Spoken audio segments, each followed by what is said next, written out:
So part of my past is having, because of a relationship with God like we all have. The Spirit said, do what I've called you to do, and I'll take care of the rest.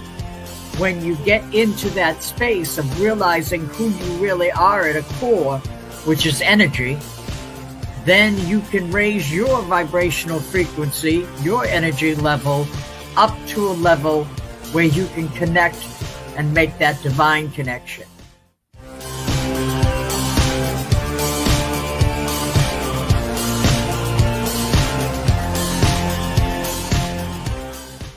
Black people in this country have to embrace ownership. We don't own anything. Therefore, all the dollars we get go out to somebody else who owns things. Look for a miracle in America's mess and make a testimony out of your test.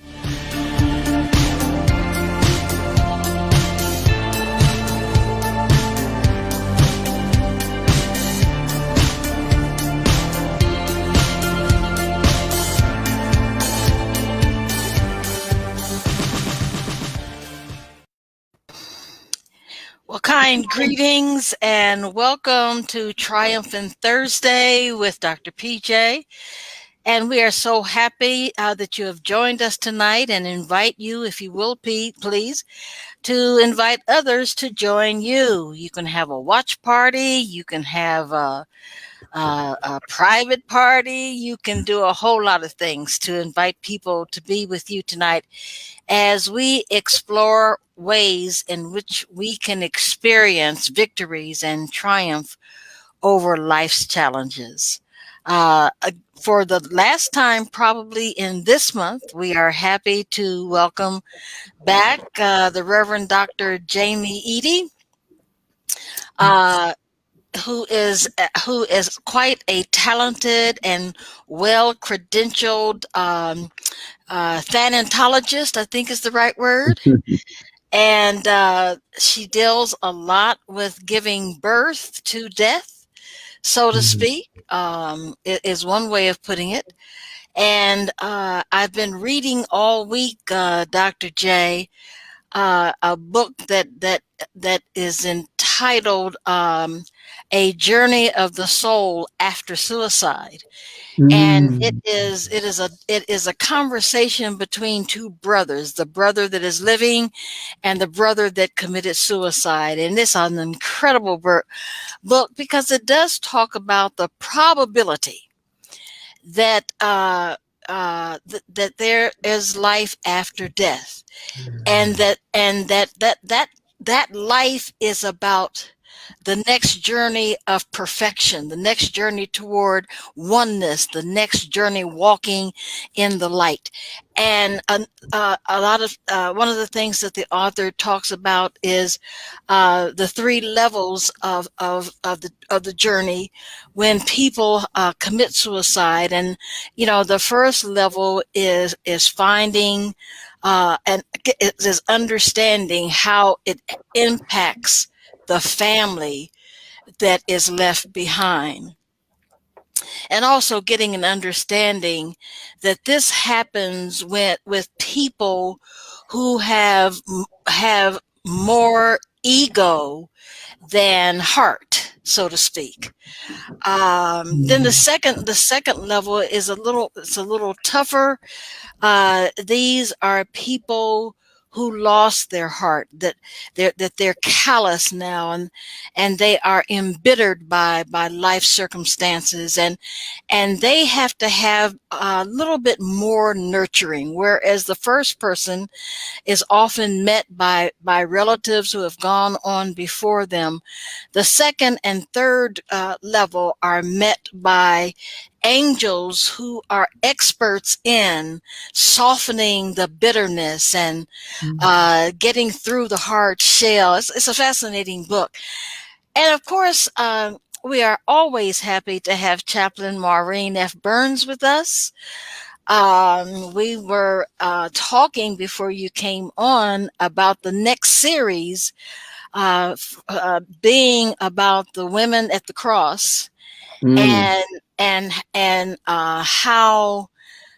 how they get a double unjust experience in watching their Redeemer and watching their would-be Savior on the cross, as well as living in a patriarchic society and reading, and in our generation, reading a Bible that is heavy in patriarchal viewpoints and theology and lifestyles, and in terms of the veterans, talking about how the soldier at the cross had to do what he was ordered to do, and how that not only fulfilled prophecy, but how do we think in our conversation he felt, and how have we felt during our times in service when we did what we were ordered to do, that may have had nothing to do with our personal values, but the fact that we had signed up, we were at the mercy of, or lack thereof, of an unjust empire. And how all of this fits into, for me, is going to be a very interesting process. How this fits into the theme of we won't be silent or silenced. That was the title of the article this week. And let me share with you before we go into our discussion. The scripture for that week, for this week, was pray always. Pray in the Spirit. Pray about everything in every way you know how. And keeping all this in mind, pray on behalf of God's people. Keep on praying feverishly and be on the lookout until evil has been stayed. Ephesians 6:18, and I think that is the probably the NIV. And we start out, and the little picture in the corner, we'll ask Chaplain Sue to put up momentarily. Dear God, a very dear friend of the United Church of Christ, Ken Medema, metered, Lord, listen to your children praying. Verse 1 reads, something's gonna happen like the world has never known when the people of the Lord get down to pray.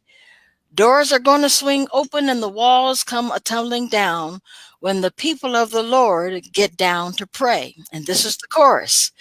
Lord, listen to your children praying. Lord, send your Spirit in this place. Lord, listen to your children praying. Send us love, send us power, send us grace. Though Medema had Sunday school children in mind when he penned this song, I find that it affirms that we are all God's children. I needed this reminder. My well ran dry, and I felt no particular inspiration to write until I came across this selection and the words in Ephesians, pray always. When you don't know what to do, pray. When you know what to do, pray.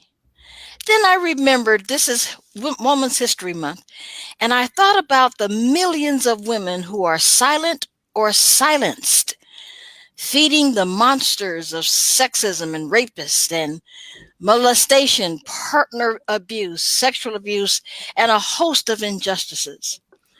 Are the women who speak on the abuse they experienced by the New York governor telling the truth? I have no idea. I know this. I was molested as a tween by an uncle. May he rest in peace. Until I voiced that, the monster told me it was my fault. Something I said or did. No.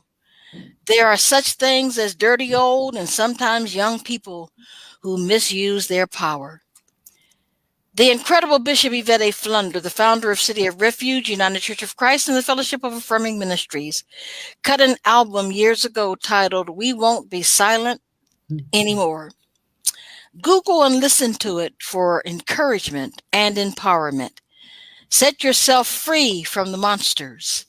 Don't be silent or silenced anymore.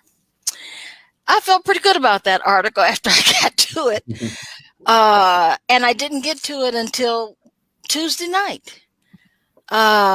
Normally I try to get my work to Pastor Sue by Saturday night, no later than Sunday night. But the point that I'm making is that the women at the cross and the women throughout Holy Writ, for the most part, are silent. Their perception, their perspective, their thoughts, their ideas are not taken into consideration, or they are silenced. Either way, I think that that during Women's History Month, that we ought to have at least one conversation about the advantage of finding your voice and speaking up and let the chips fall where they may. Now, my initial question is this, Dr. J, to start the conversation. What do you think it takes for a woman to have enough before she starts to speak? I mean, when is enough enough? It probably varies from woman to woman. And I guess some women never find their voice. And they just live in silence, in misery and silence, or confused in silence, or in blind submission in silence. And those are their monsters. And I just think it's, that's a good question. And so let me do this. That's a great question. And I think at one time I would come at it from the perspective that every woman should speak in a certain way, right? That finding your voice meant that this is what finding your voice looks like. But the truth is that each of us is discovering our voice at a different pace, and discovering that our voices are different. And we need to make space for that. And so the woman who discovers her voice, and this is woman, right? Woman, queer woman, trans woman who discovers her voice, who uses a microphone and has a large platform, right? That woman who discovers her voice and speaks in that way is great.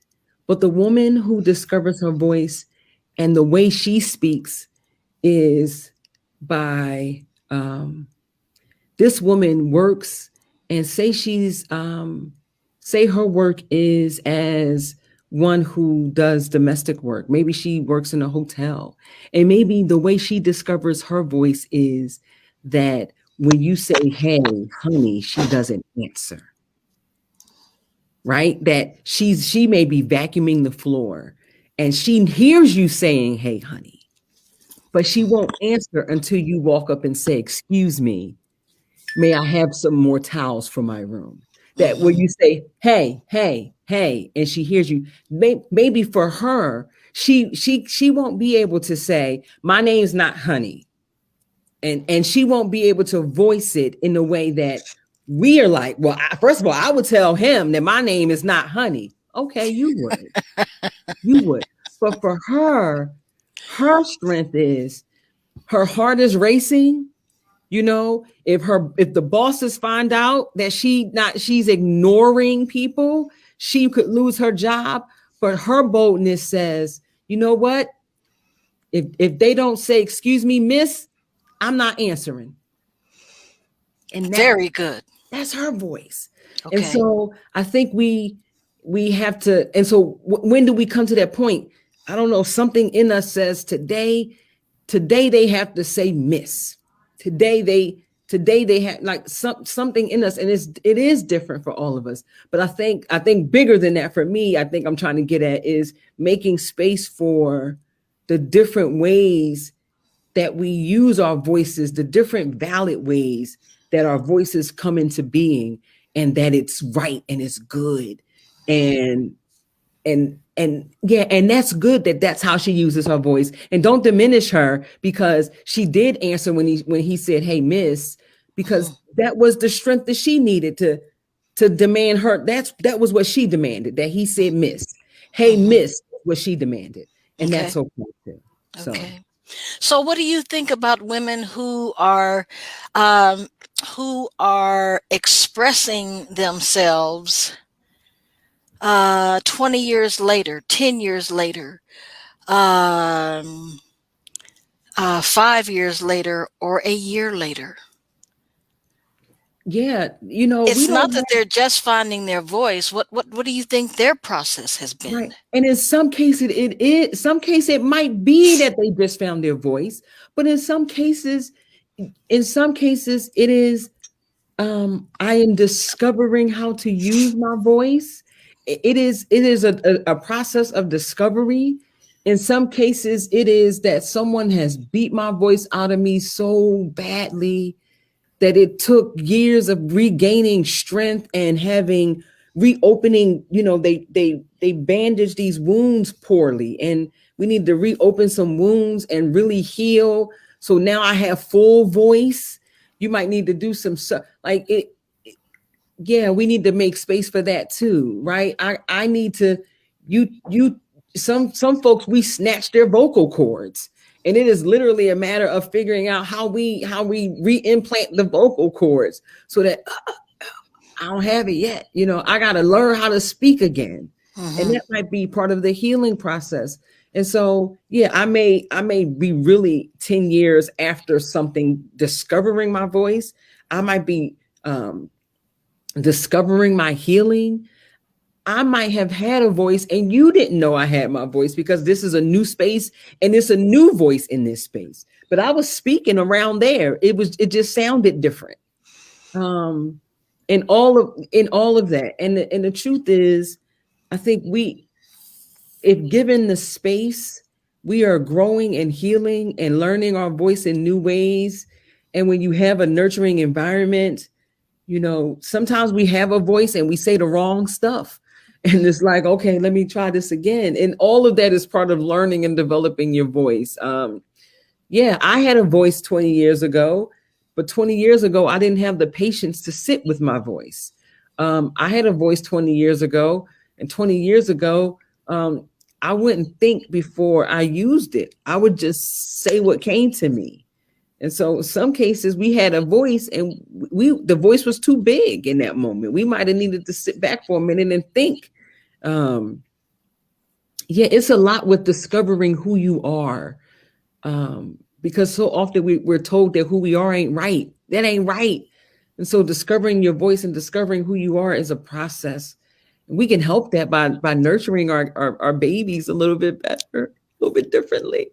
But, you know, for many of us, we had to kind of discover after the wounds and stuff. But yeah, it's okay. And it's okay if you are just now discovering. I'm not going to say my age, but I will be so many years this year. And I feel like I am stepping into the best years of my life. Like I feel like I'm getting emotional saying it. Like, this is the best my voice has been. I'm speaking with the most clarity that I've ever spoken. Isn't your birthday real soon? It's August. What made me think you were in March? Okay. It's August. Okay. Yeah, but the most clarity, right? And I would ideally, I would have hoped, I mean, I don't know if I would have hoped, but as a young person, I wrote my life so that my voice would have been more clear before now. Okay. Right. So you do agree that there is always that option, always that opportunity to write your life through your voice. Yeah. I mean, yeah, that's part of it. That's part of it. Okay. I haven't had the the opportunity and the honor of reading Chaplain Maureen's chapter in a book that she is writing titled 40 Years in the Desert. Is that correct, Chap? That's correct. But I suspect that I will be hearing her speak her experiences from then, whenever then is, right, to whenever then will be when she has finished the book. Yeah. And I don't know, is that the way am I reading you correctly, Chap? Well, I will be speaking about my history and talking about what's happened, but it's also going to be a book on healing and overcoming trauma and learning to deal with PTSD and going from trauma to triumph. So what are the words as we are finding our voice? What are the words? And I'm not asking you to reveal anything that's in your book, Chap. This goes back to Dr. J. What are some words that can be used for self-healing and for self-love and for self-forgiveness and for self-awareness? Those four in particular. Yeah. And not necessarily in that order. Right. But they're all connected, right? Go ahead, Chaplain Mo. Go ahead, because you go ahead. I think John Lennon had it right when he said, "Let it be. Mother Mary speaks to me. Let it be." Mother Mary. Now that reminds me of this author who opens himself up to a channeler, or a shaman is another word. And that's another question that I have, because I'm thinking about that. I'm thinking about contacting and meeting with a shaman to sharpen that, to sharpen the sound of that inner voice. Okay, because that's where I want to live while I am writing Healing My Soul. Right. I want to live with that voice, that all-knowing, everywhere, all the time, loving voice, that God in me, that God that speaks to me. I want that voice. I want to get a clear intonation, if I may use that word, of what that sounds like, because it is said it sounds like me. Okay, then all well and good, but back to these four questions that overlap, and your thoughts about getting help from people who specialize in being psychics and shamans and channelers.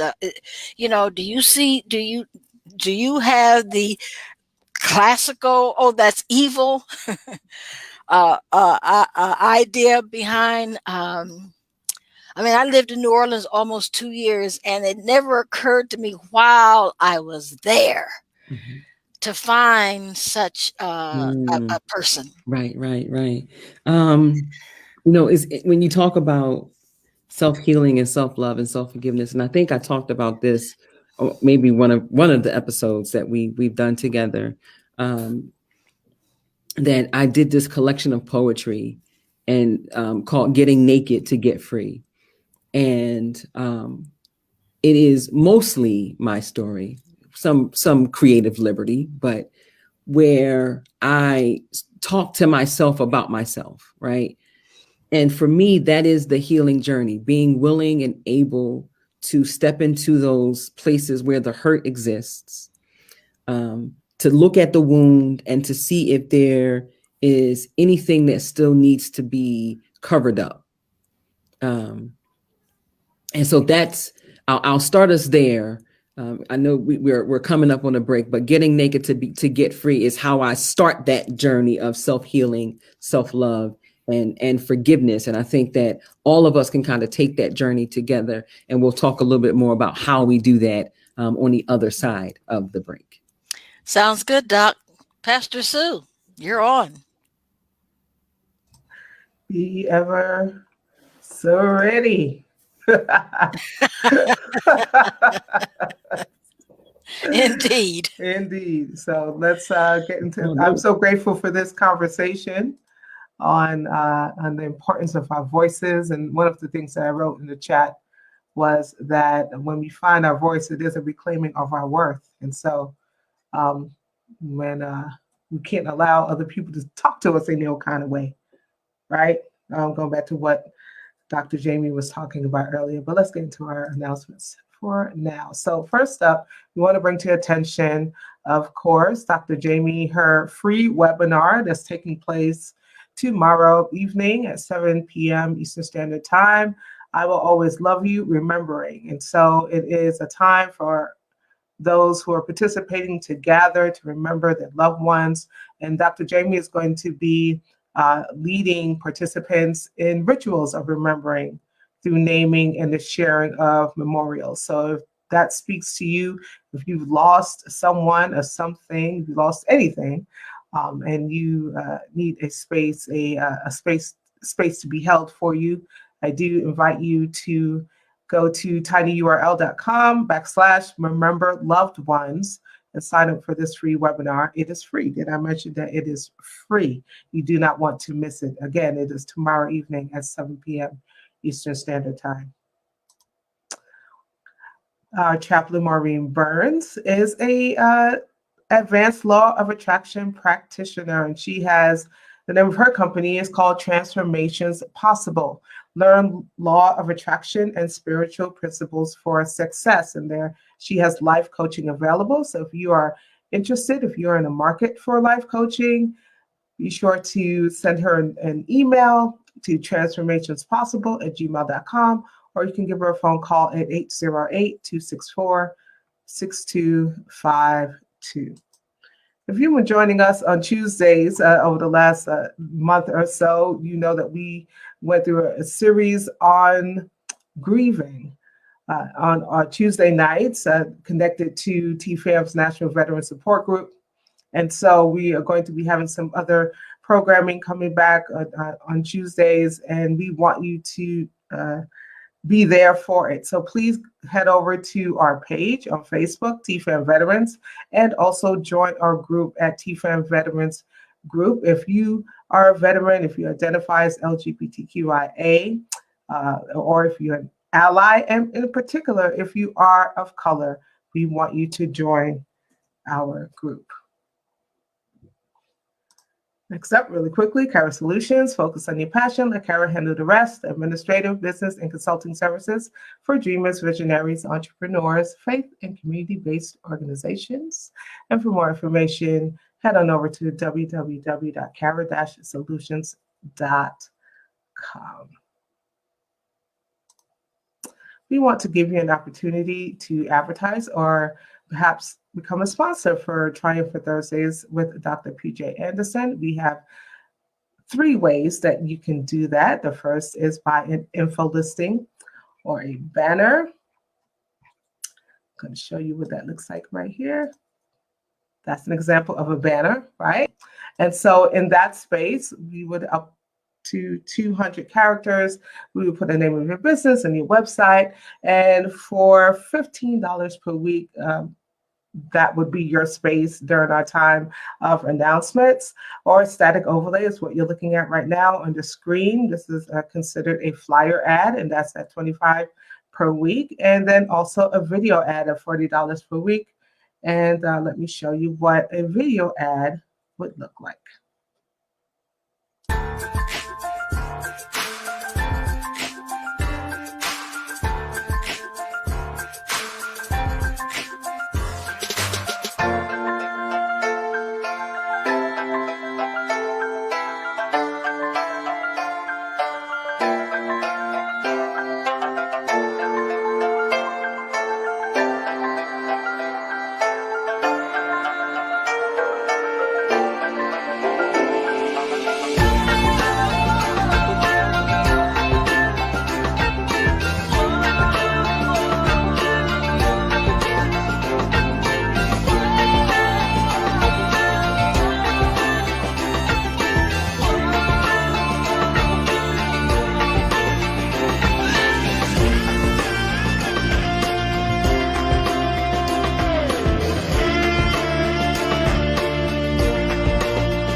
So there you have it again. That was an example of what your video ad could look like. So if you are interested, if you need one created for you, you can contact me at sue@carrot-solutions.com. If you're perhaps not ready to advertise or sponsor, but you would still like to give to this ministry, you also have the opportunity to do that.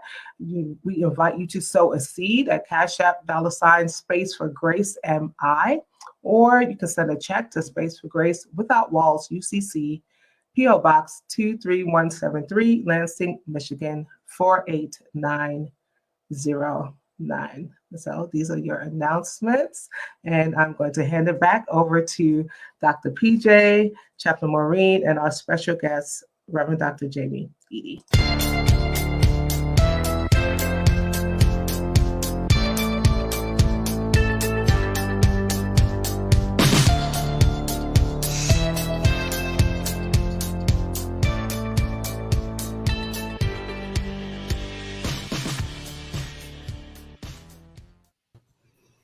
Welcome back. Welcome back. We thank you so much for being a part of our Thursday, Triumphant Thursdays with Dr. PJ Anderson. And we are especially grateful for Chaplain Maureen, co-host for our Tuesday evening broadcast, and Reverend Dr. Jamie Eady, who is, in my opinion, an incredible woman of God. I want you to become a therapist. We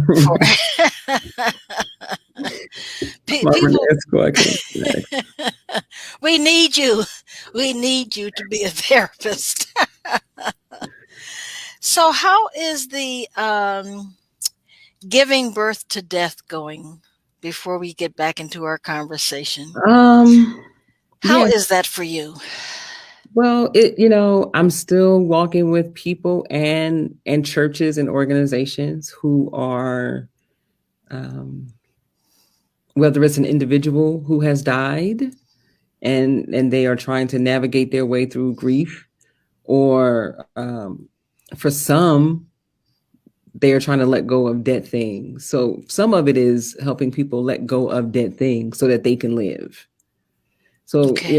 So that's some of the doula work as well. Because to be a death doula, the work that I do as a death doula is a little more broad than just helping people navigate their way as someone is dying. But it can be tiring, but it's a work that I believe I'm called and pulled to. So I make sure I do what's necessary to get the rest, and be refilled and replenished and get joy and have, deep embodied joy so that I can continue to do that work. Yeah. So a question for both of you. How do you know? Not how do you think or how you believe, but how do you know when you hear the voice of God?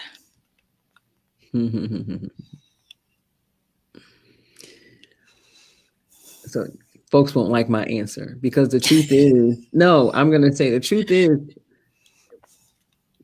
we are all doing our best. We say we heard the voice of God and it sounded like it, you said it already, right? I heard the voice of God. It sounded like myself. Like there is something that sits in me that feels right, that it feels connected. It feels natural. I believe I'm hearing God. I believe this is right. And there are times when I have made a turn and ended up in a place and looked around and I said, maybe I didn't hear right, or maybe I heard right, and this is a place I'm supposed to be for some reason that I don't know, right? So ultimately, I can say that I have a knowing, and I'm trying my best. I could be wrong. I have a deep knowing, and I still have space for I could be wrong. And we must keep those spaces. Yep. I know. Yeah. And yes. I could be wrong. Yes, yes. Very recently, I had an experience where I wrestled with the question and wrestled with the question and wrestled with the question, and I kept getting the answer, not yet, because it was something that I really didn't want to do.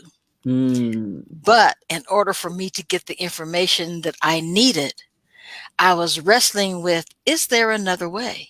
mm, And that didn't come to me until I had a session with my psychiatrist, and I mhm, brought it up to him because I knew I was wrestling, but I felt that the wrestling was okay, that I wasn't hurting anybody in the wrestling. I was just prolonging the inevitable, mhm. not certain of which route to take for this inevitability.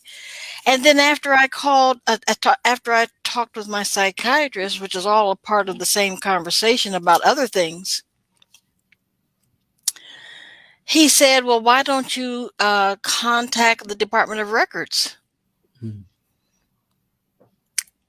And that's what I did. Right. And I hadn't sent that request off a day before I heard from the person I was trying to avoid. Mm, And I knew then that I had done the right thing, because to have contacted that person may have been more of a mess than I wanted to deal with. So you're right that there are times when I'm not certain, and yet I am certain, but I need more certainty. If that makes sense, mhm. Chaplain Mo. Well, for me, especially with PTSD, I get locked up in the past and I get locked up in tripping on the future. And what I have to do is bring myself to the present moment. When God talks to me, it's outside of time. And that's how I know. Okay. It's You not mean limited. you mean it's not in the past and it's not in the future? It's in the present, but it's forever. It's open. It's open-ended. Can you say a little bit more about that? Like when I get angry and when I get upset, I'll hear in the back of my mind, be still, calm down, everything's going to be all right. And I think of that as like one of my ancestors' voices, like my grandmother or something telling me that and giving me that advice. But that saying can work anytime that I'm upset, anytime that I'm angry. Okay. If I use Okay. that saying, I'll be safe and Mm. I'll calm down and I won't be angry. Okay. I got it now. I think I understand better. So God's advice is present tense, but it's open-ended and forever. I see. Interesting. So, Dr. J, Mhm. what are your thoughts about shamans and So, psychics? I don't shun or say no to any past, right?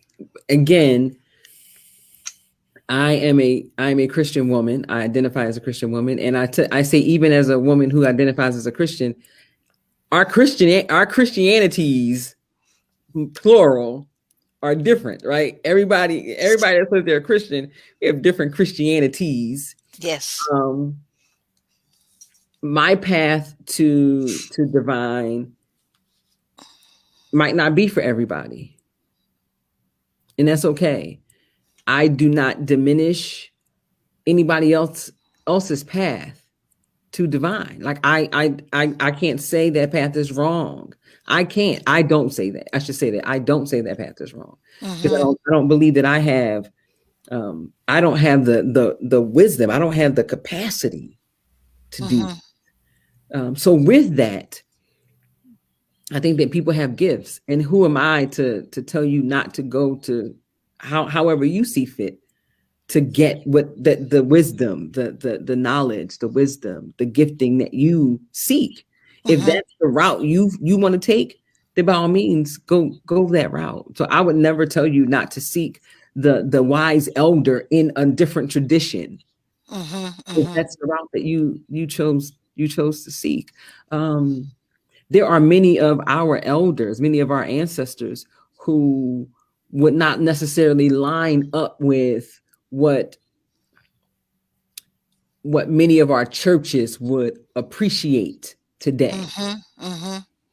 But it's really a matter of tradition and not necessarily. You're right. So I'm okay with the route that you take. And there are days that, you know, I dream dreams. I have dreamed dreams and had visions and gone to people. It's not something that I go to regular, like, listen, this is what I dreamt. And Right. But I can tell you as fact that I have dreamt dreams and seen visions and gone to people and said, this is what I saw. And it happened as was given.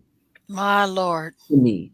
So I'm not one to say that someone can't receive a vision of something.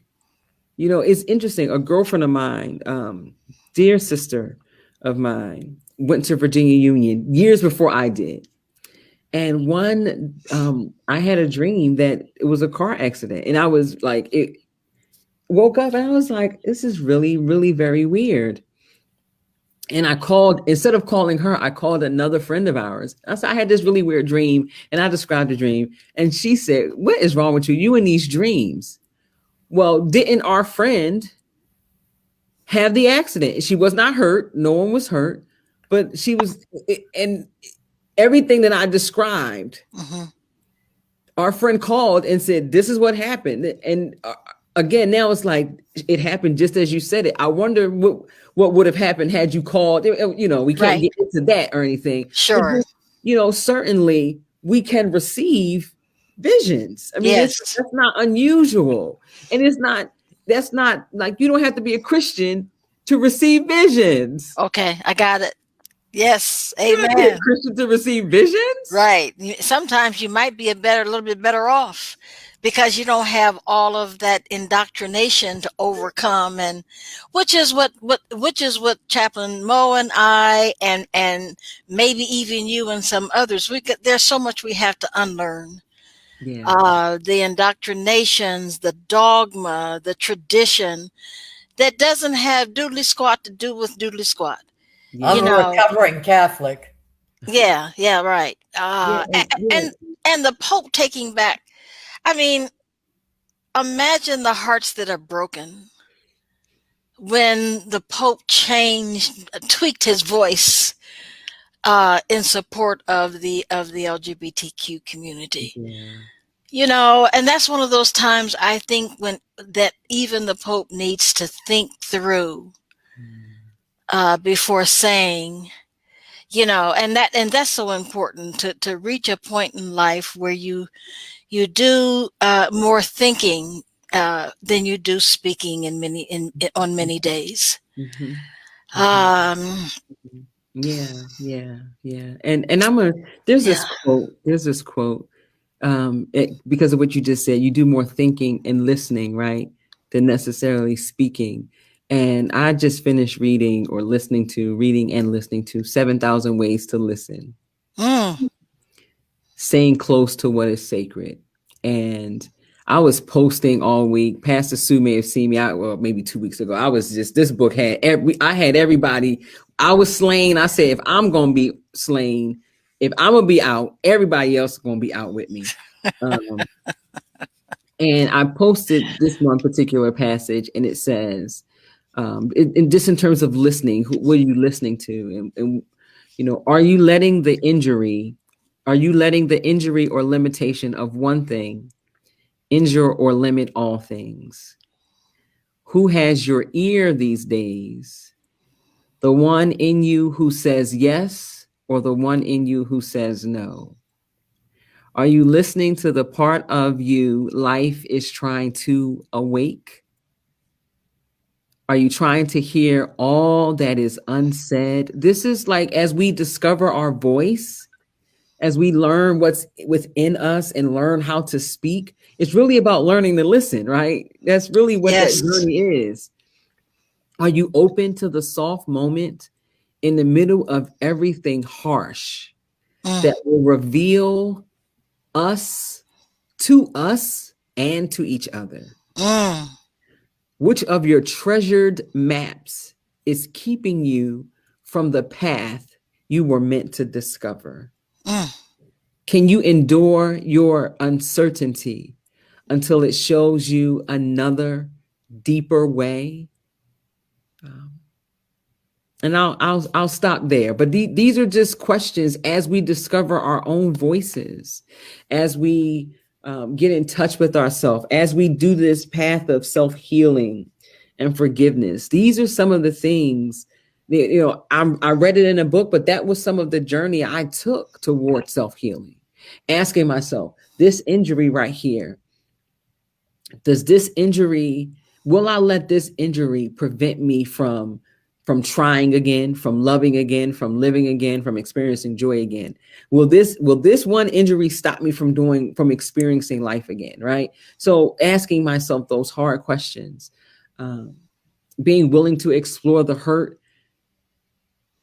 and go deep enough into the hurt until I can touch on the healing. Like that is how I discovered my voice.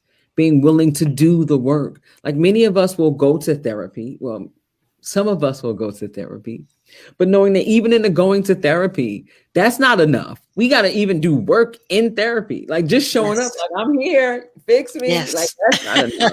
Right. Like the hard work. I did a workshop the other day called Mirrors, Mapping, and Making Meaning. Like once I'm in therapy and the mirror is on me, when I discover me, the me that I am becoming, the me that I have become, am I willing to do the work necessary to imagine a new me? What am I willing to do? Am I willing to throw away the labels that other people put on me? Like that's the work of the self-healing and the self-love. The work of saying, I know you said it was my fault. I know you said I was bad and I'm dirty. But what happened to me, which means it's not my fault. And because it's not my fault, then I don't have to wear I'm not worthy, I'm bad, I don't deserve to be here, cloak that I've been wearing all my life. I can take that off. I deserve to take that off. Like all of that is the journey towards self-healing and self-love and self-forgiveness. And sometimes we can't take those journeys by ourselves.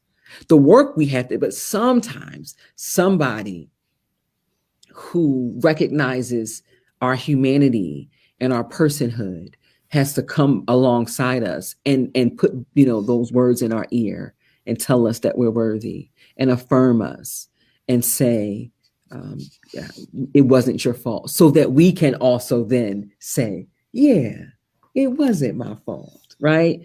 And start to work on the self-healing and self-love and discover our voice, whatever way we choose to speak, knowing that all of the ways we use our voices is welcome at the table. So it's phenomenal. So a few weeks ago, we were chatting about this. You made the comment that I should have written it down when it came to me. I was listening to you so intently. Okay, this was the comment, kind of wrapped up in a question. How do we reach individuals who, particularly preachers, who continually demonize Mrs. Job for saying what she said? And a few weeks ago, you really expanded on, she lost the same thing that he lost. Right.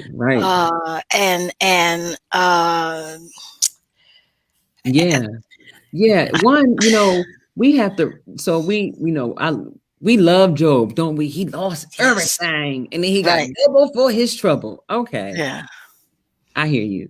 But she lost everything too.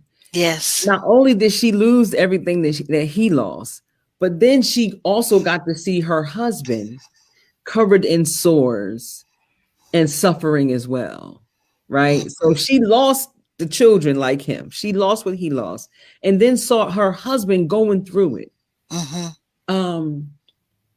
The thing that we kind of push to the side is that grief is a very real human emotion, and that God knows it. Job was grieving, Mm-hmm.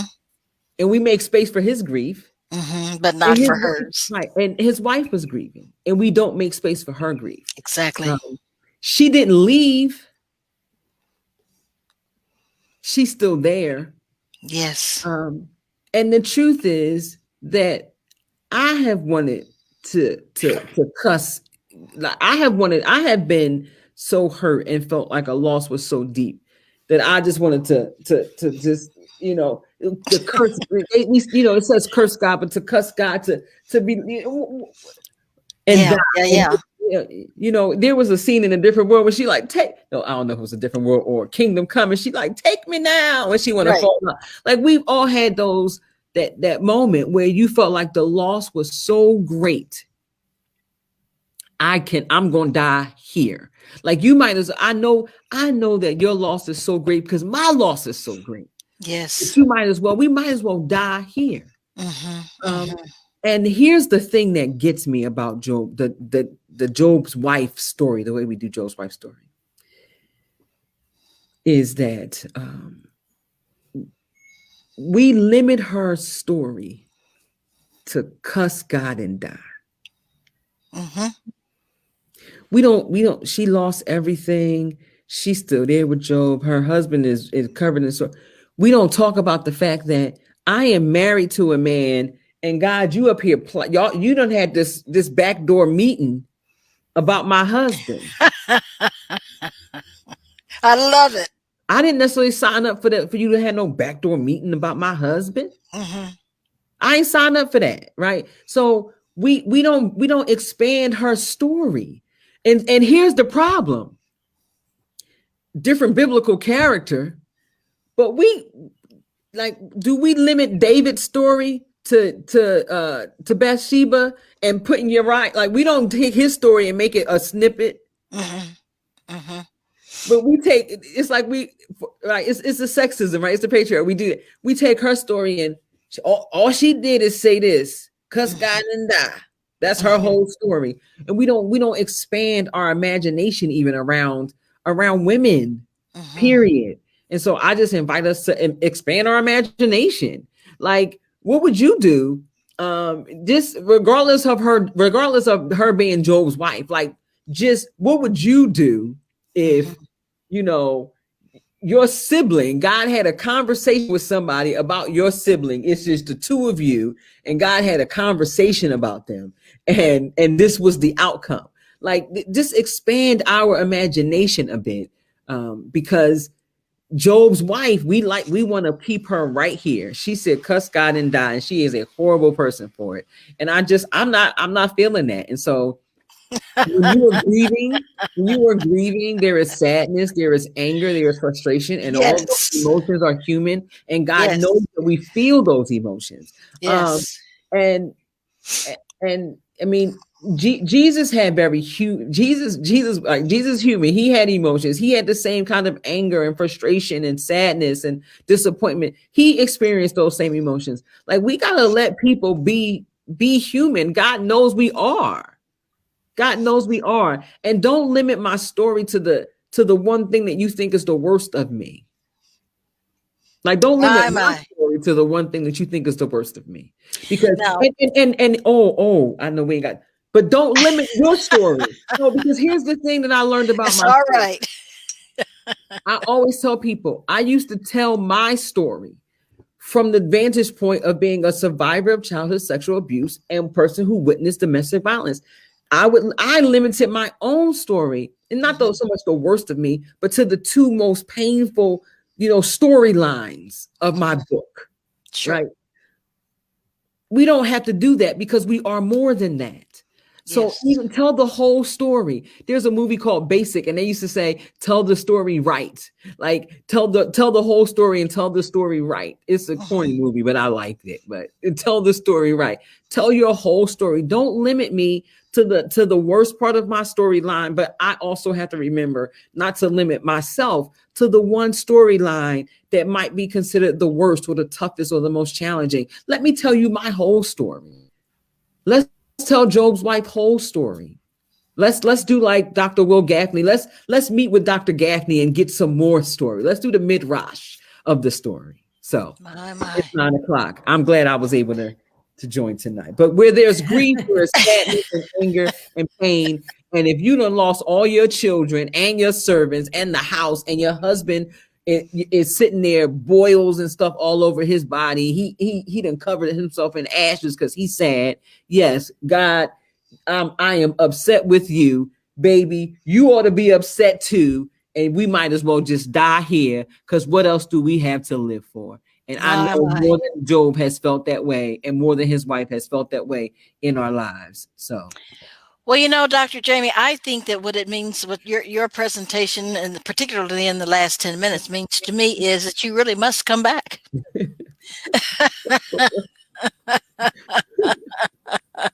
We gotta figure out how to do this grief thing. We don't do that Job thing. We're gonna figure out. Yes, because that could very well be one of the stories that we talk about. The patriarchal affect of women in the Bible. I think that would be ideal, and we'll take as many Thursdays as you have. How about that?